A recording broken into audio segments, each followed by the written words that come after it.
आपल्या दोघांच्या मधी नाही द्यायची कधी संधी ग तिसऱ्याला. तुझ्या प्रेमाची शपथ मला नाही ग खपत, तुझं बोलणं दुसऱ्याला नको बेस्ट फ्रेंड दुसऱ्या पोरा पोरी वाणी. महालात प्रेमाच्या राहू दो घराच्या राणी. थकणारा नाही आशिष गाणं लिहू लिहू गा, थकणारा नाही आशिष गाणं लिहू लिहू गा.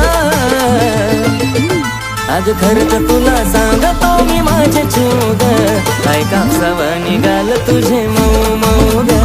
आज खरंच तुला सांगतो मी माझे चूग, काय कापसावा निघाल तुझे मऊ मऊ ग. आज खरंच तुला